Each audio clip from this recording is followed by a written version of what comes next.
De ces espaces pour organiser l'investissement.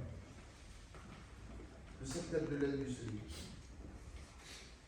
il vit aujourd'hui, à cause de la non-réponse de l'hydraulique, éviter le raisonnement avec de comptage.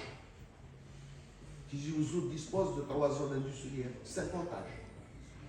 Tizi Ouzou dispose de 18 zones d'activité. C'est un comptage. Ce que vous avez venu de dire, donc si on parle du principe d'attractivité, donc il y a également la création de la plateforme de l'investisseur, il y a également une application pour la présentation du foncier industriel. Vous voulez me dire les oppositions, donc tout ça font que tout ce que vous venez de dire, ça freine l'investissement et rend, comme le climat infructueux.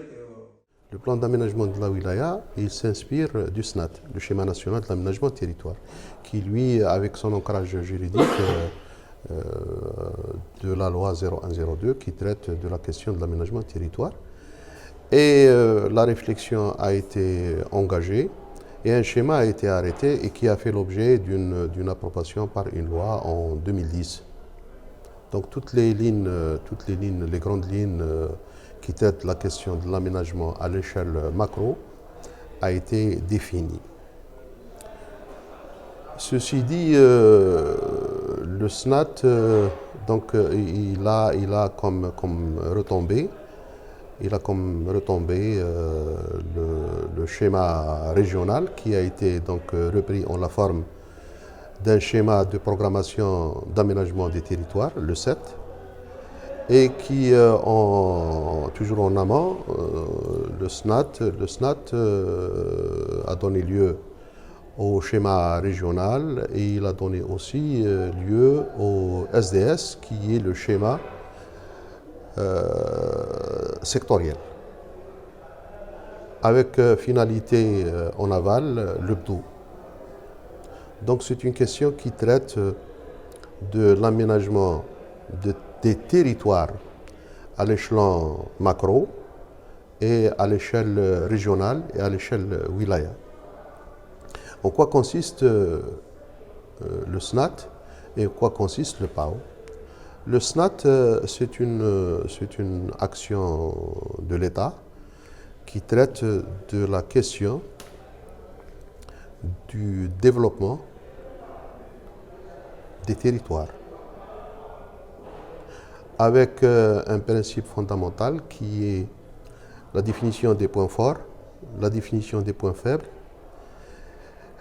l'évaluation des déficits au niveau territoire et aussi l'action de rééquilibrage des territoires et de l'équité dans l'action de développement. Pour notre part, au niveau de Tizi Ouzou, le PAO il a été donc élaboré et il a fait l'objet d'une approbation.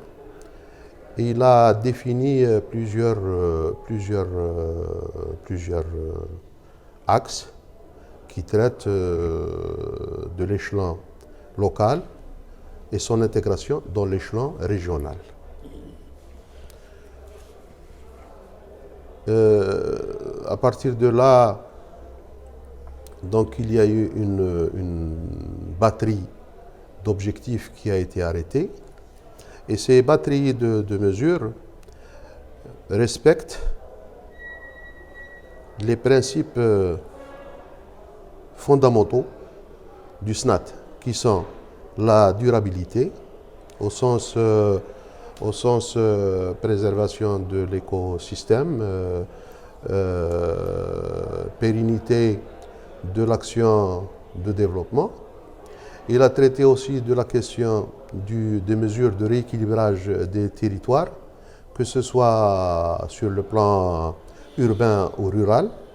Et il a traité aussi la question de l'attractivité et de la compétitivité des territoires. Sur ce plan-là, quels sont les atouts, quels sont les points forts du territoire, qui est la wilaya, en termes d'attractivité sur le plan investissement public et aussi sur le plan investissement d'une manière générale, au sens création de richesse. Le quatrième principe, qui est l'équité, au sens mise à niveau des territoires pauvres ou retardataires et des territoires handicap.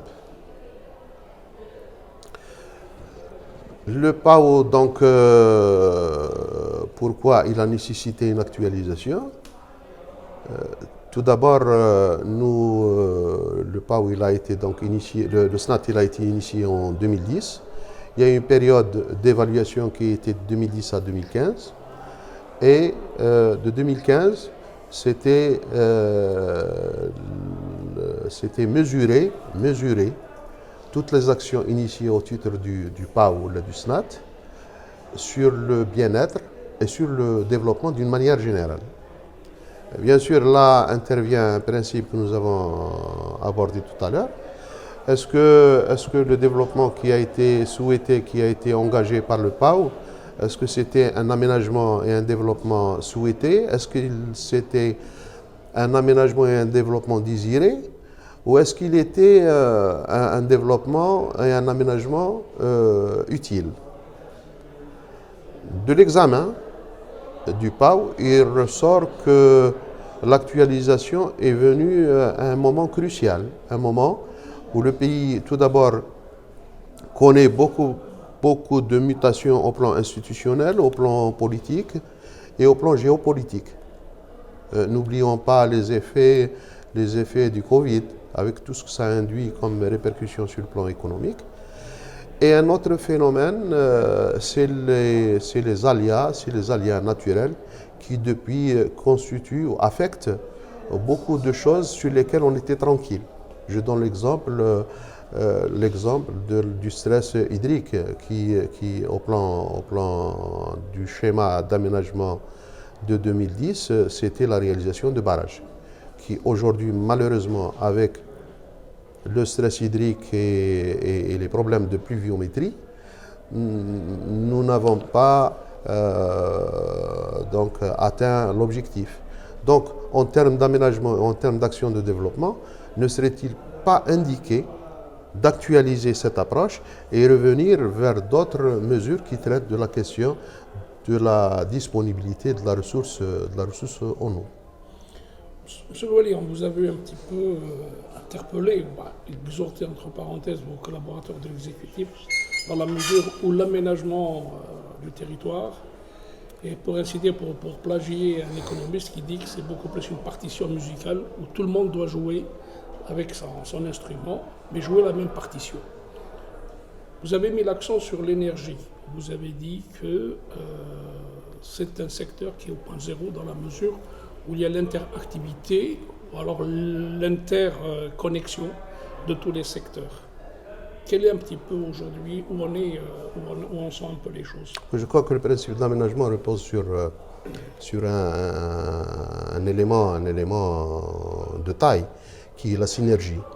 Tout à l'heure, en abordant la question des déficits ou là des dysfonctionnements dysfonctionnement et l'absence de synergie. On l'a examiné tout à l'heure avec des exemples concrets. Aujourd'hui, désolé, on ne peut pas parler d'un développement économique au sens large alors que sur le plan de l'attractivité matérielle, on n'a pas réuni les conditions. On ne peut pas parler aujourd'hui d'une relance en termes d'investissement alors que les conditions nécessaires à une action pareille se trouvent toujours confrontées à des problèmes au niveau sur le plan énergétique. On parle aussi du reste. Quand j'aborde la question de la compétitivité de notre wilaya, sa compétitivité, c'est s'ouvrir aussi sur l'environnement immédiat qui est la couronne à laquelle appartient la wilaya Tizi Ouzou. La wilaya Tizi Ouzou a intérêt à s'ouvrir sur les wilayas qui sont autour, parce que nous appartenons à cet ensemble. On doit s'ouvrir sur Bouira, donc il faut qu'il y ait une accélération de la réalisation de la pénétrante. On doit s'ouvrir encore sur Bouira côté Tirourda. C'est aussi une manière de créer la dynamique des territoires, le territoire Tizi Ouzou, celui de Bouira. On doit aussi réfléchir et arrêter une démarche pour que l'axe du Grand Tizi Ouzou que j'ai signalé tout à l'heure, Ted Meidra Ben Khadda Tizi Ouzou, Temda et Hazazga, cesse ou arrête. Est-ce qu'il soit d'une surcharge à tout point de vue, que ce soit sur le plan de la mobilité, que ce soit sur le plan des déficits, sur le plan des équipements sociaux, surtout les équipements sociaux. Et il faudrait s'orienter vers le massif central. Donc c'est beaucoup plus une question de stratégie de développement et une révision, une actualisation du PAO dans l'esprit de l'adapter à toutes ces conditions économiques qui sont venues d'une manière très brusque, aussi aux conditions en termes d'aléas naturels, et reprendre tous ces instruments avec beaucoup plus d'efficacité et surtout une participation effective des gens qui occupent le territoire.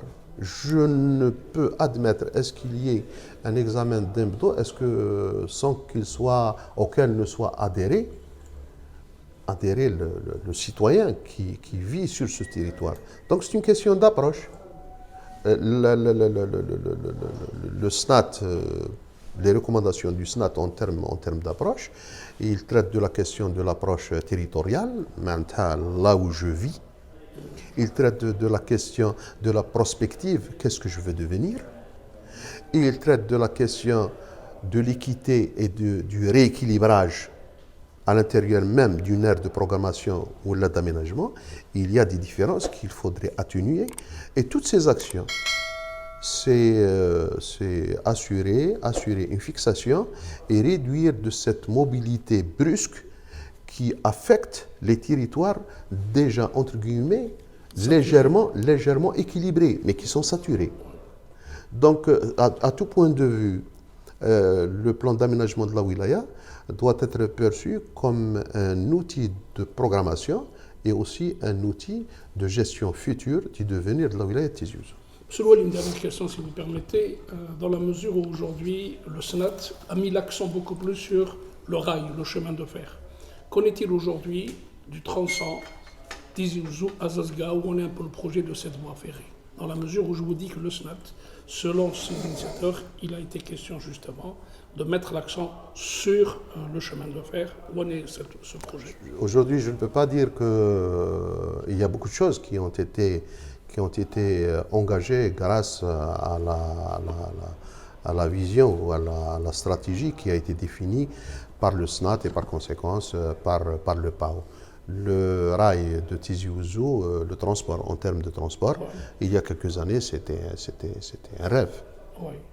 Aujourd'hui, il est là. On a le chemin de fer de Tizi Ouzou jusqu'à Alger, passant par Tnia. Le PAO préconisait depuis l'époque la liaison Tizi Ouzou Temda Zazga, qui aujourd'hui elle est au stade de l'étude. Donc c'est des choses qui vont réduire un petit peu, réduire de la pression que subit tout ce tissu urbain qui se greffe autour de Sibao. Et c'est pour ça que j'ai dit tout à l'heure qu'il faut réfléchir à se délocaliser vers le massif central.